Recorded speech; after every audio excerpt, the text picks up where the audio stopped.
The scene is a football field.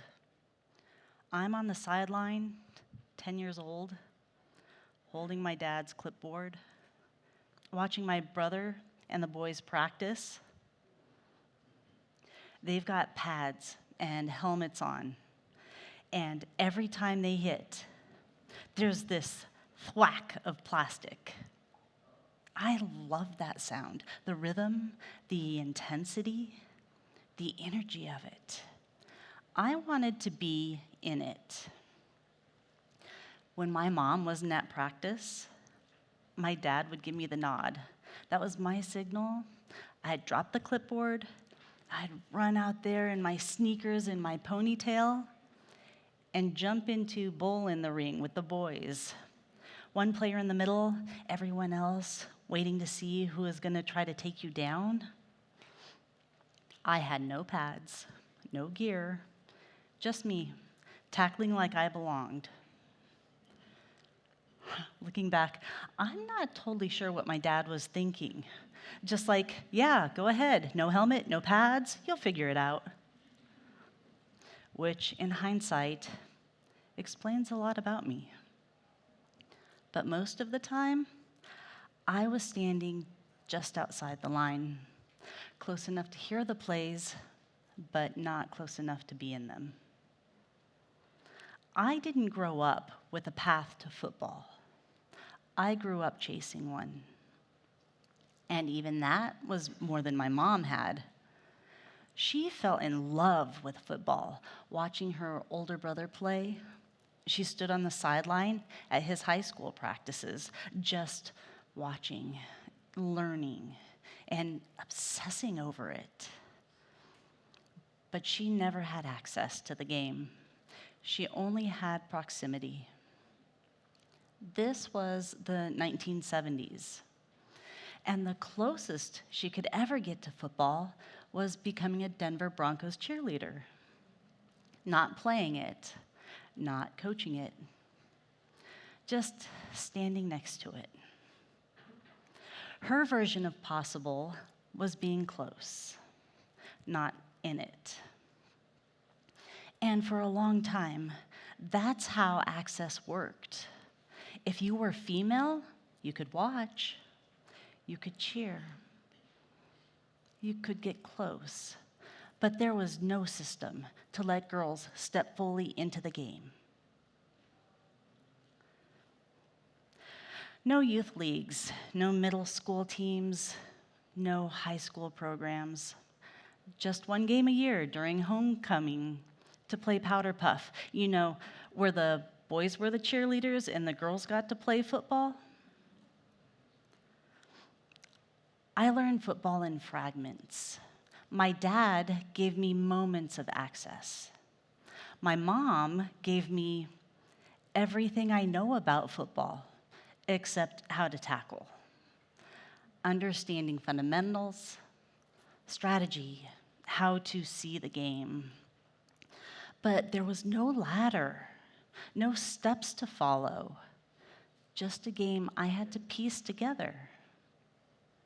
But there was something else missing too, belief. Because when something doesn't exist, you don't just lack access to it, you lack the evidence that you belong in it. You don't see it, you don't hear it, you don't recognize yourself in it. So you start to question not just where you fit, but whether you're supposed to be there at all. And that's where I was. I wasn't just trying to find a place to play. I was trying to figure out if I even had permission to want it. And that's what makes access so important. Because the moment you can imagine yourself somewhere, there's a shift. So eventually, I stopped waiting for the ladder to show up, and I started building one. In 2009, I was running Pep Club Sports. I worked with kids ages 4 to 13 in 9 different sports. and I added co-ed flag football. First season, about 80 boys and 8 girls. Second season, 12 teams across all ages, and every team at least 30% girls. And one team of 13-year-olds was all girls. Nothing else changed. Same community, same families. No campaigns, no convincing. Well, actually, one thing changed: access. And that's when I realized something. The demand was already there. The structure wasn't. And we know that now because today, over 500,000 girls and women are already playing flag football in the US alone. The interest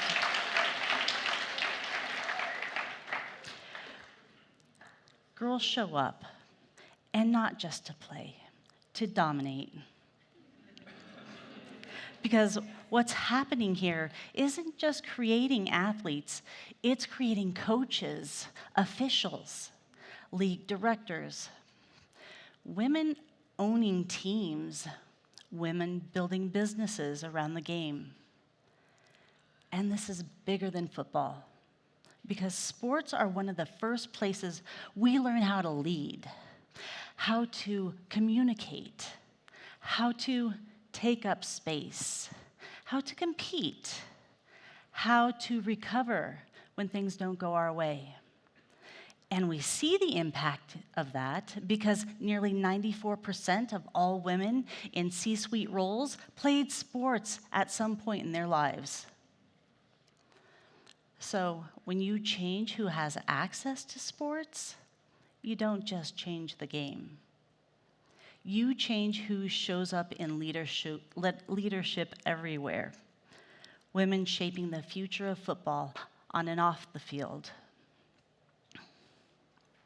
So I asked my pep club parents, what if we did this for adults too? And they said yes. Their neighbors said yes. Their friends said yes. Even the moms, especially the moms. And suddenly, 30, 40, 50% of every team was women. And for the first time in my life, my name was on a football roster.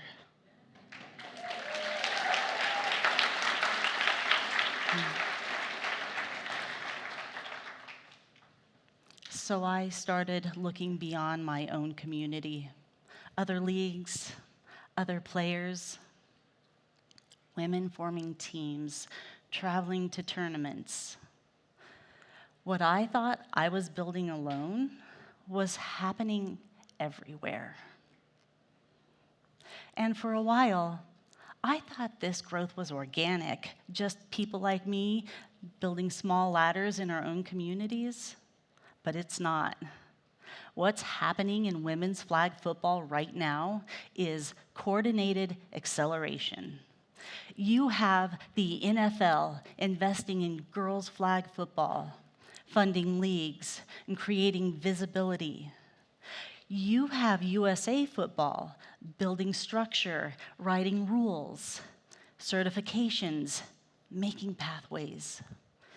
You have the NAIA and the NCAA sanctioning it as a collegiate sport.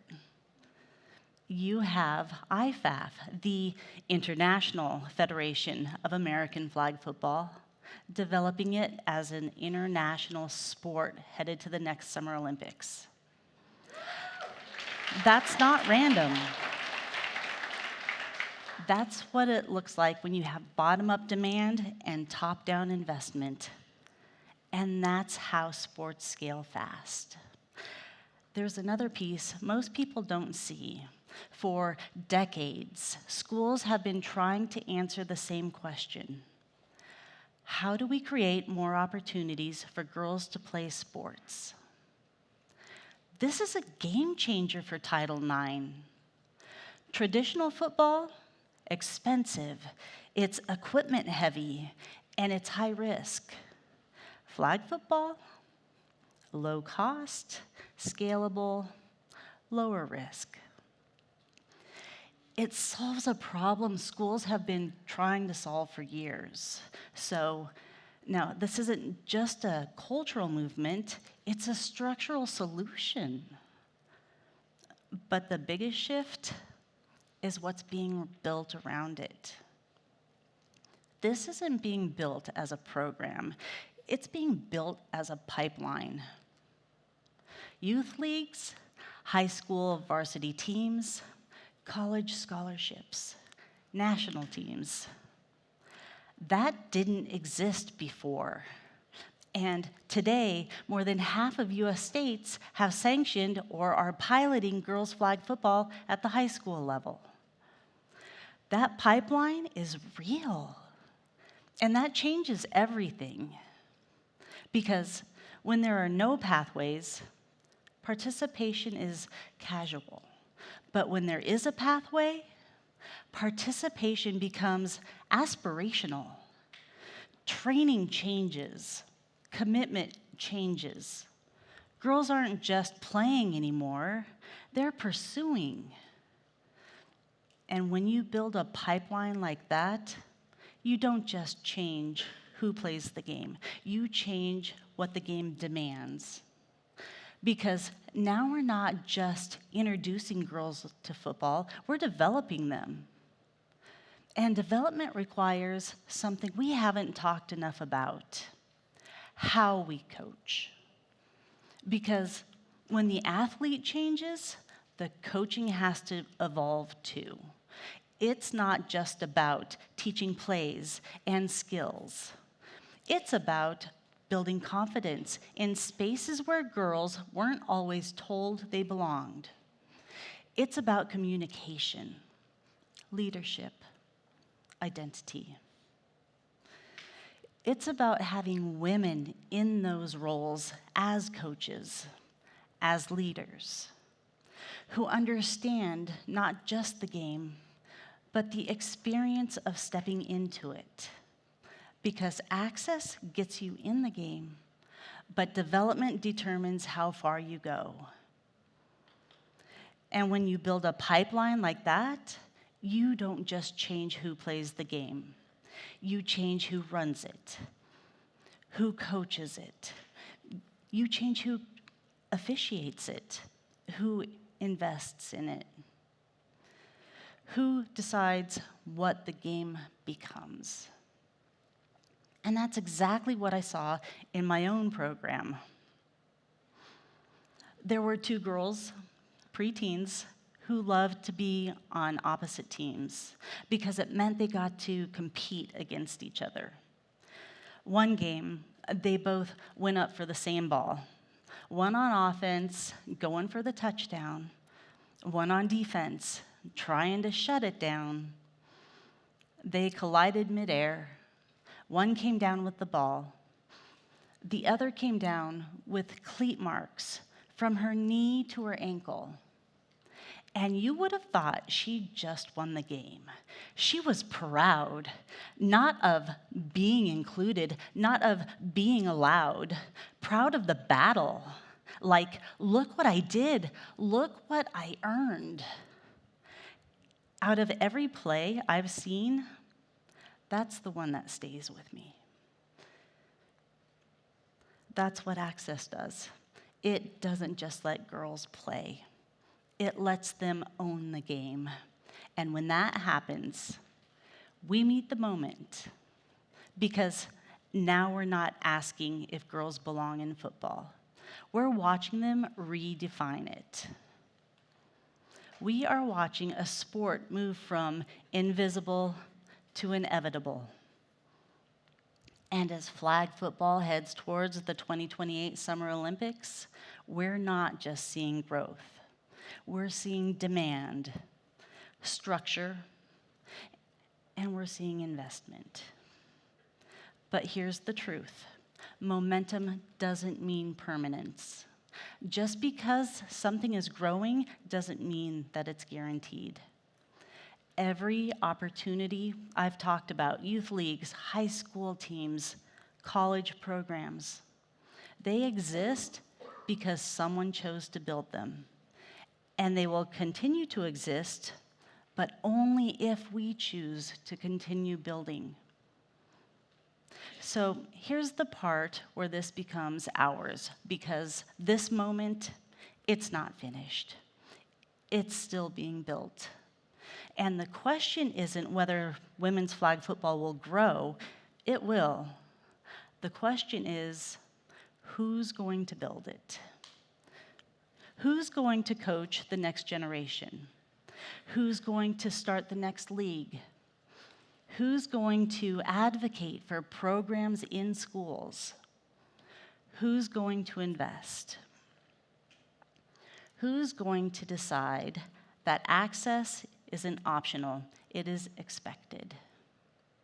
Because every ladder, it exists because someone built it. And there are still more to build. And here's the part that matters. They don't build themselves. They get built by people who decide this should exist, even when it doesn't yet. That's what we're doing right now. We are creating a world where girls don't have to ask for access. They expect it. Where they don't just play, they own it. Where they don't just follow the path, they expand it. Where the next generation doesn't grow up wondering if they belong. They grow up knowing they do. And someday, they won't even realize that there was ever a time they weren't supposed to be there. Turns out, my dad was right. You figure it out. That's what true possible looks like.